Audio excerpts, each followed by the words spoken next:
Hey, so I just wanted to kind of talk about my experience having MS, multiple sclerosis. Um, I am 30 years old.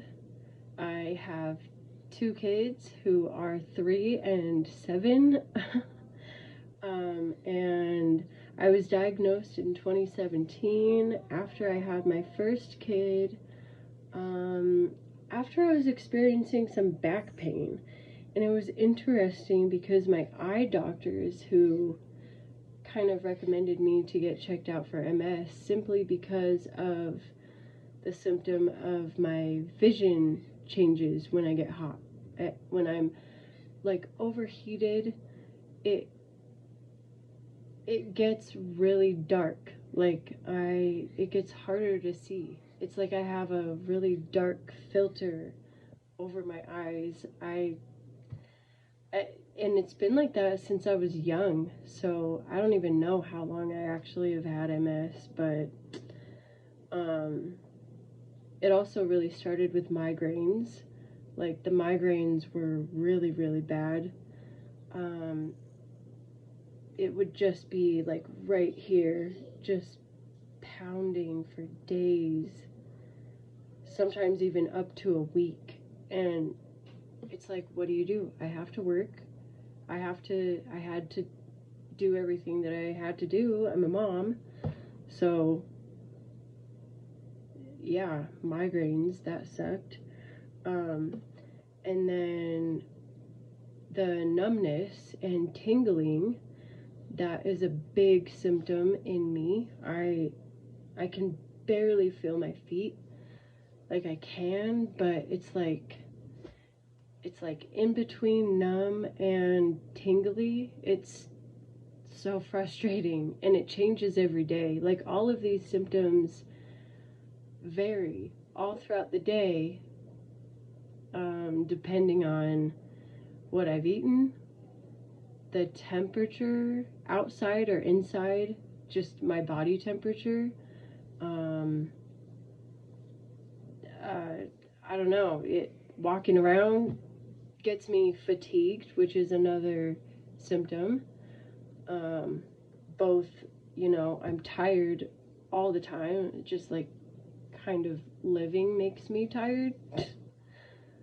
Wow.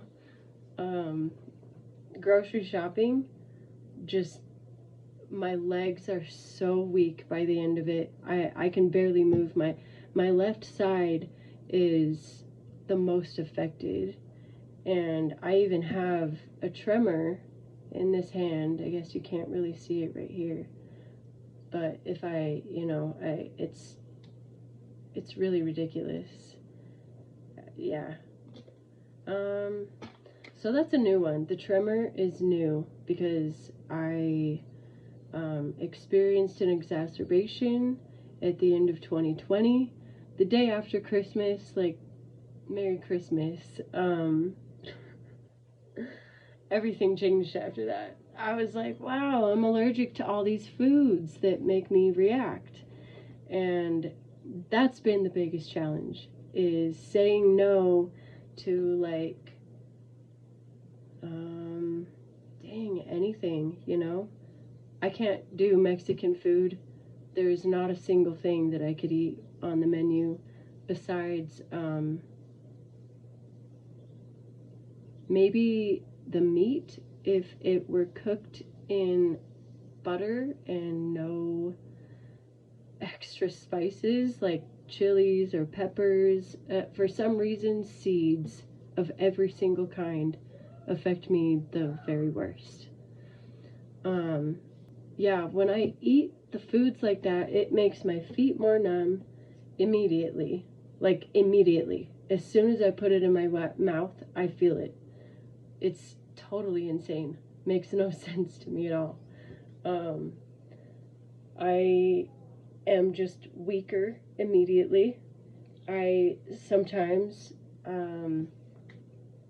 just kind of depending on the other factors, it's hard for me to even pick up my left leg, my left side. I don't know why. And again, it was like that even before I got diagnosed. So I have no idea. The hot and the cold really affect me. And it's interesting, I didn't realize that cold affected me too. Really, it's only extreme cold. Like if I'm shivering, it is so painful. It's painful to my bones, like down to my bones. I don't know how else to explain it, because it's like, okay, well, yeah, you're cold. It's not just that I'm cold. It's more than that. Man, MS sucks. So I wanted to get on here and kind of talk about my symptoms. They are the worst. MS sucks. It really does. I just want to help other people who are experiencing this. This I don't know how else to say it. It sucks. It does. I'm 30 and I have 2 kids, and my second son, I couldn't even pick him up when he was a baby. You know, it's really defeating as a mother. I want to be able to hold my baby and safely walk across the room, which honestly at the time, at the end of 2020 and most of 2021, I could not walk. I had to teach myself all over again, and that was different. That's definitely been a journey. I walk very well now. All things considered, I walk pretty well. On hot days, I don't.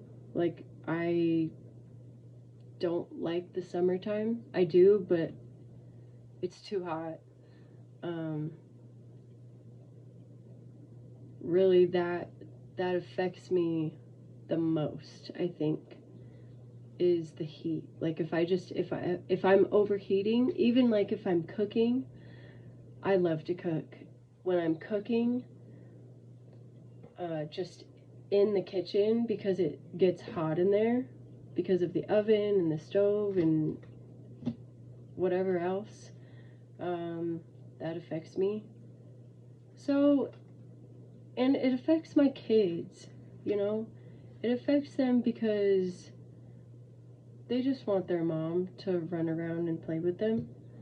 And I would love to be able to do that too. I really would. I think I will be able to at some point. I really believe in it.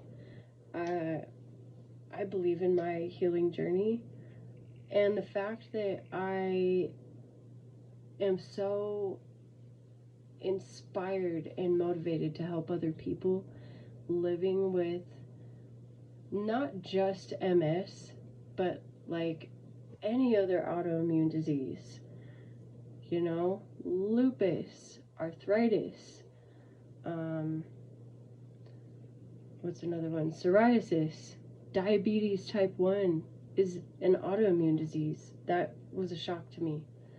Sjogren's disease. There's literally hundreds, at least 100 or more. I just want to help other people, you know. You're not alone, and you're not crazy, and it does suck. Like, there's no way around it. I don't know. So, eventually I want to start talking about other autoimmune diseases, like Hashimoto's is one that affected one of my friends. Well, it does affect her. She's not really my friend anymore, but it does affect her, and it affects more people than I ever realized. You know, I've met more people with MS since being diagnosed and expressing that I have it than otherwise. I think that it's not really so openly talked about. I guess maybe it is. Not in my experience, though. I just think that there should be more awareness and support for people going through autoimmune diseases. Like, this shit sucks. Sorry for cussing. Can't help it. It's true. All right. Going off.